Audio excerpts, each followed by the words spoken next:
Dear students of class 10 CBSE, today we are going to study the fourth lesson from the diary of Annie Frank from prose part. In this chapter, we have studied the diary of Annie Frank. But before study the lesson, firstly see here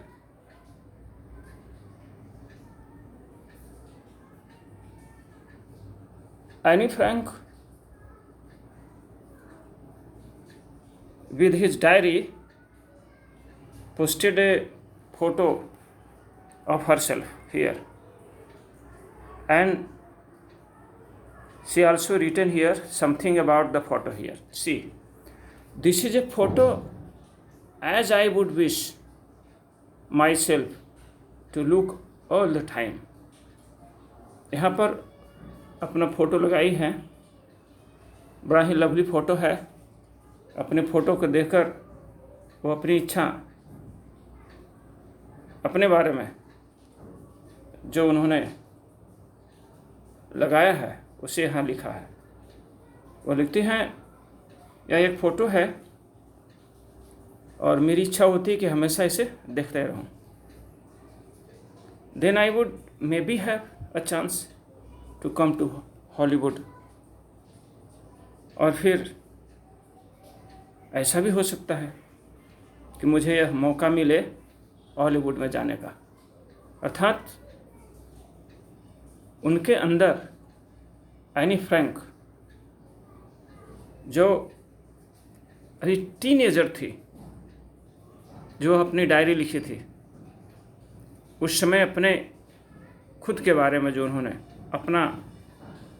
अपनी photo को देखकर जो अपना statement दिया था, उनके मन की जो इच्छा थी, यहाँ उनका यह उद्गार प्रकट हुआ है।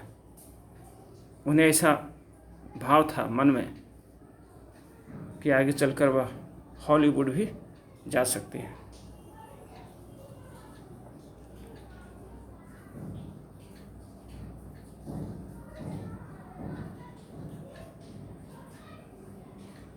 Now see here,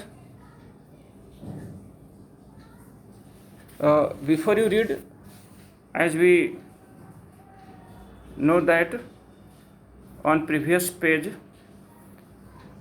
here given something to start the text of the diary।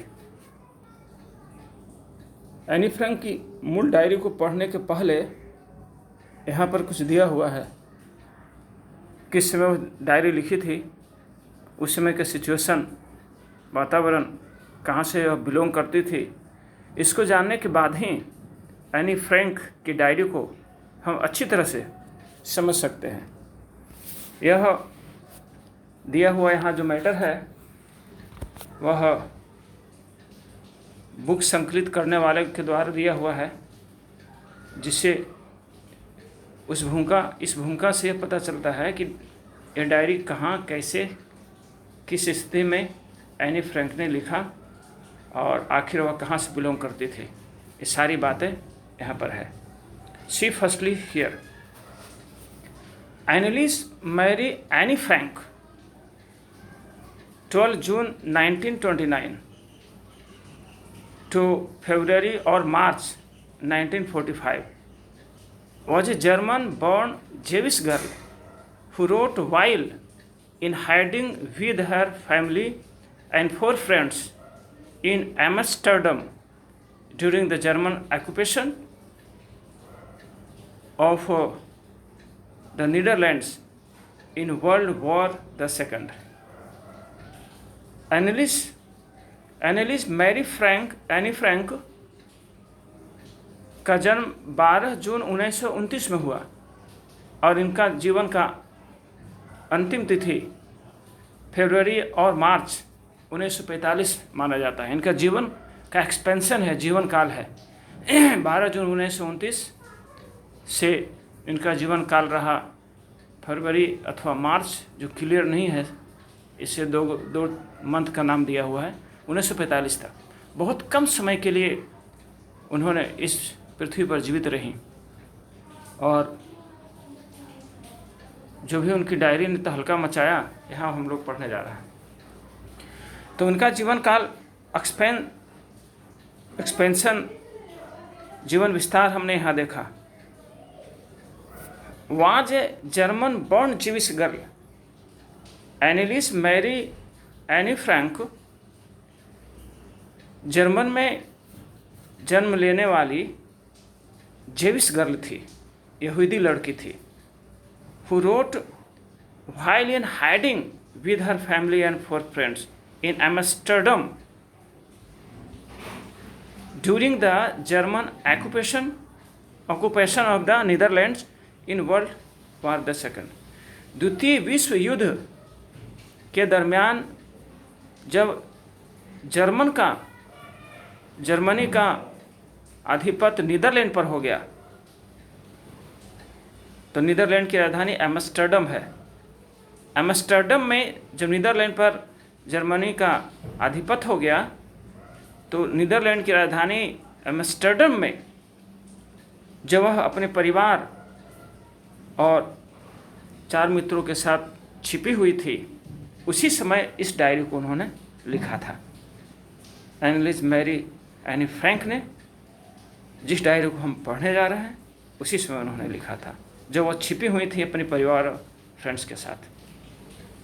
यह द्वितीय विश्व युद्ध की बात है, इसको याद रखेंगे। Her family had moved to Amsterdam after the Nazis gained power in Germany but were trapped when the Nazi occupation extended into the Netherlands. जैसा कि हम लोग अभी जाना कि एनिलिस मैरी एनी फ्रैंक का जन्म जर्मनी में हुआ था और जर्मनी में नाजियों क्या कहते हैं, वहाँ से भागकर चली गई, नीदरलैंड चल गई थी, जिसकी राजधानी एम्स्टर्डम है। तो इनका परिवार एम्स्टर्डम किस में गया था? जब जर्मनी पर नाजियों की सत्ता आ गई। लेकिन जब नाजियों की सत्ता का विस्तार या फैलाव जब नीदरलैंड पर चला गया, अर्थात नीदरलैंड को भी नाजियों ने अपने आधिपत्य बना लिया, तब वे लोग वहाँ फंस गए। एम्स्टर्डम में एक तरह से जर्मनी से भाग कर गए नीदरलैंड, तो जर्मनी में तो नाजियों का सत्ता के कारण ही भागे थे, नीदरलैंड पर भी नाजियों की सत्ता वहाँ तक पहुँच गई और एम्स्टर्डम में इनका परिवार फंस गया।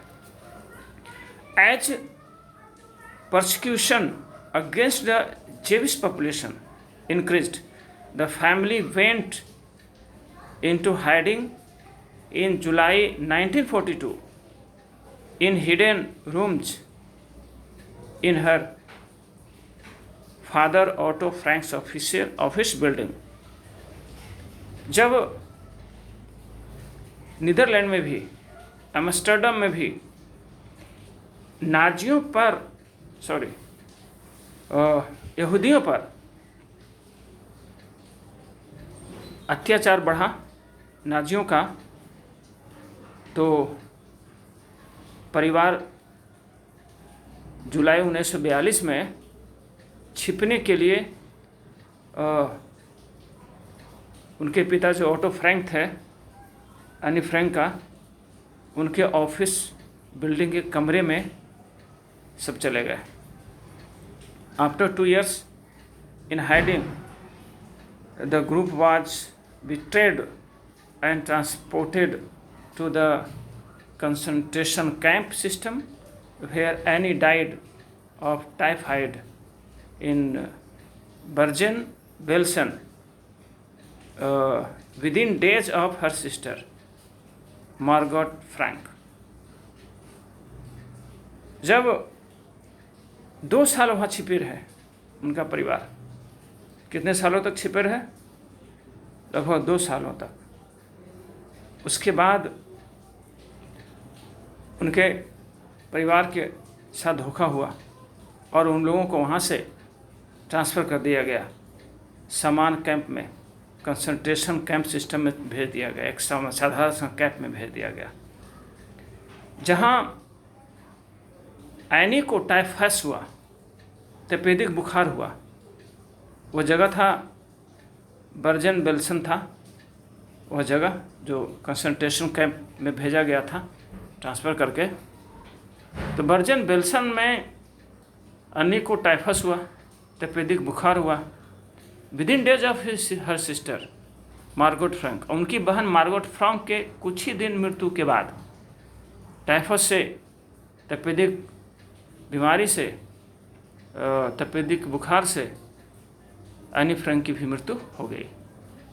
Her father auto, the only survivor of the group, और अब उनके परिवार के ग्रुप में मात्र एनी के पिता ऑटो बच गए।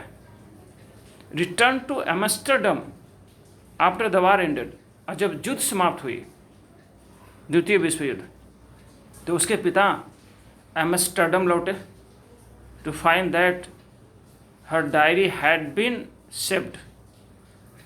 एम्स्टर्डम लौट करके रहने की जगह पर देखा कि एनी फ्रैंक के द्वारा लिखी गई डायरी वहाँ सुरक्षित पड़ी थी। Convinced that it was a unique record, he took action to have it published in English under the name the diary of a young girl. यह उन्हें विश्वास हो गया कि यह जो डायरी है, ऑटो को यह विश्वास हो गया कि यह जो डायरी है यह एक यूनिक रिकॉर्ड है, एक अद्भुत संग्रह है। ऐसा समझकर उन्होंने उस डायरी को the diary of a young girl के नाम से अंग्रेजी में छपवाया। The diary was given to Anne Frank for her 13th birthday and chronicles the events of her life from 12 June 1942 until its final entry of 1 August 1944. Anne Frank को वह diary उनके 13वें birthday पर मिला था। उनके 13वीं बर्थडे जो था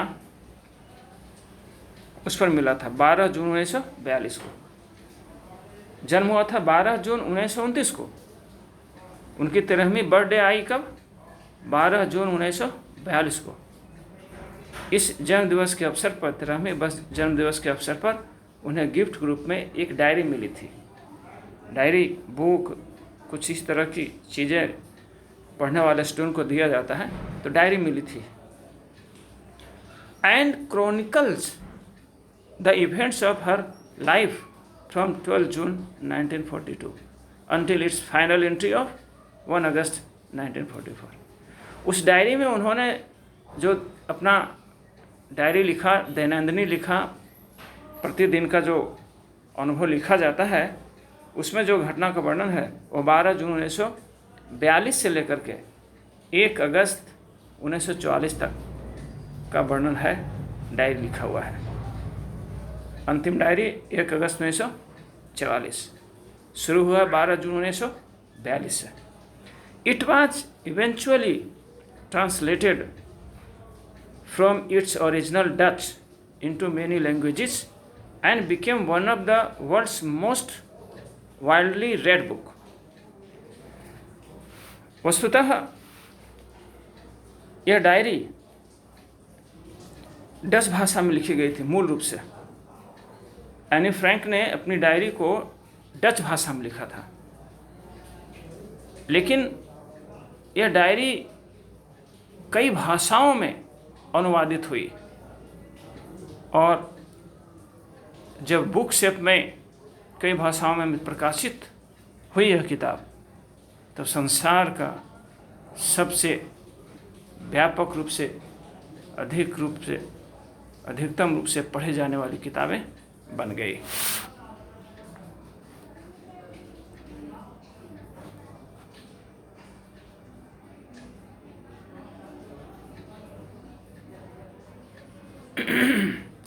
There have also been several films, television, and theatrical productions, and even an opera based on the diary.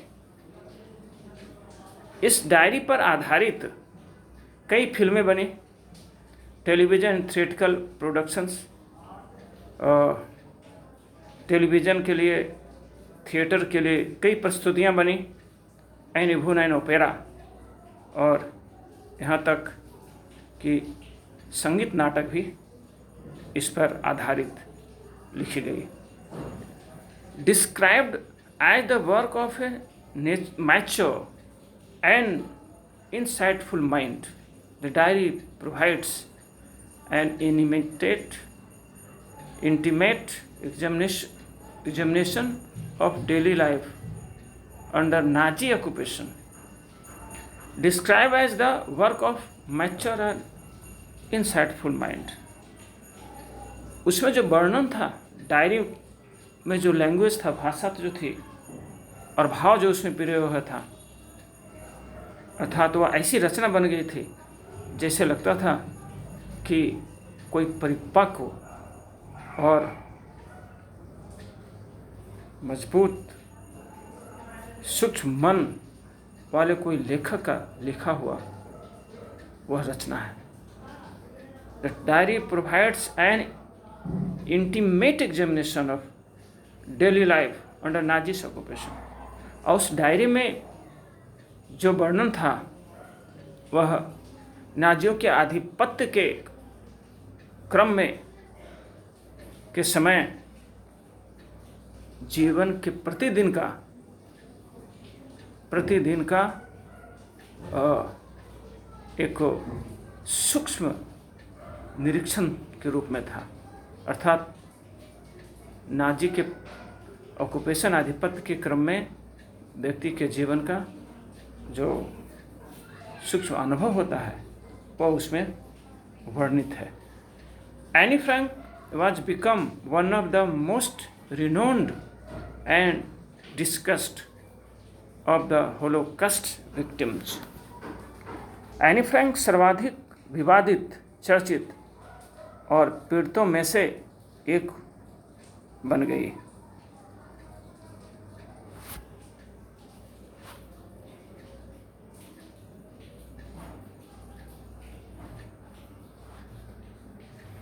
Activity given here, see, do you keep a diary? क्या आप डायरी रखते हैं? Given below under a or some terms we use the describe a written record of personal experience. Can you match them with their descriptions under B? You may look up the terms in a dictionary if you wish. यहाँ पर A B करके कुछ आपको work करने के लिए दिए गए हैं। ए में कुछ टर्म दिया हुआ है, जैसे journal, diary, log and memoirs. तो यहाँ पर 4 टर्म्स हैं, जर्नल, डायरी, लॉग, मेमोयर्स, और उसका डिस्क्रिप्शन नीचे दिया हो, लेकिन अस्त व्यस्त क्रम में है। आपको सही क्रम देना है। जर्नल के लिए कौन सा डिस्क्रिप्शन आएगा, कौन सा वर्णन आएगा, उसका डिफिनेशन कौन है, डायरी के लिए क्या है, लोगों के लिए क्या है, और मेमोयर के लिए क्या है, ये आपको करना पड़ेगा, है ना।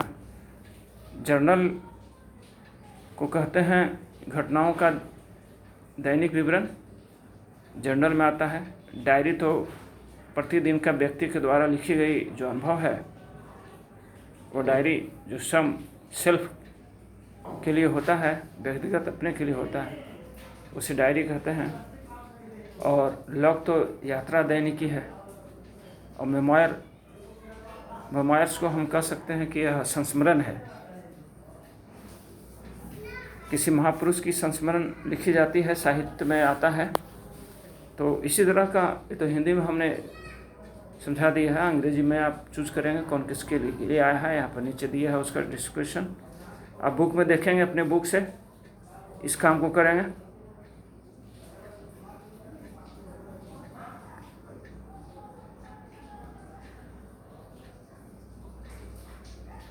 तो यहाँ पर उसी तरह से दिया है।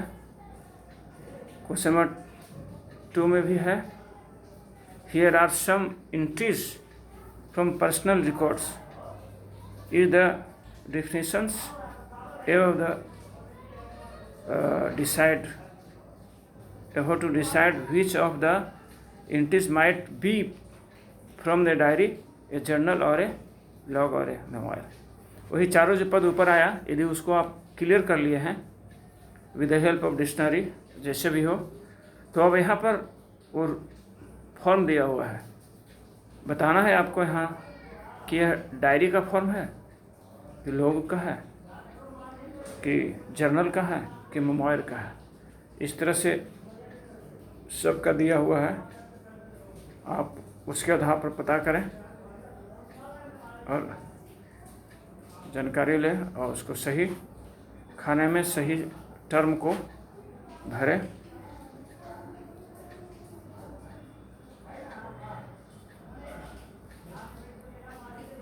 यहाँ तक आया है और यहाँ से वास्तव में कि डायरी एनी फ्रैंक के द्वारा लिखा गया डायरी यहाँ से स्टार्ट होता है। मूल टेक्स्ट यहाँ से शुरू होता है, इस पेज से शुरू होता है। Writing in a diary is a really strange. तो यहाँ से हम लोग दूसरे वीडियो में पढ़ेंगे, और यहाँ पर अपना इंट्रोडक्शन दी हैं। डायरी वास्तव में जो मूल डायरी है उससे शुरू होने के पहले भी उन्होंने, एनी फ्रैंक ने स्वयं अपना परिचय देती हैं। एक तरह से टेक्स्ट यहीं से शुरू होता है, इनकी डायरी और आगे जाकर शुरू होती है। डायरी से में जो इनके द्वारा लिखी गई है वो आगे आता है आगे वाले पेज पर, लेकिन यहाँ जो शुरू हुआ है यहाँ भी उन्होंने ही लिखा है, अपने बारे में इंट्रोडक्शन यहाँ दिया है, जिसको हम दूसरे वीडियो में पढ़ेंगे। तो हम यहीं तक वीडियो के ही समाप्त करते हैं, और फिर कुछ क्वेश्चन रहेंगे इसके साथ, या नहीं तो यही जो डायरी वहाँ दिया हुआ था, जर्नल, डायरी, लॉग, मेमोयर, वही सबको SW में कर लेंगे। तो इसी के साथ हम इस वीडियो के ही समाप्त करते हैं। Dear, thank you very much.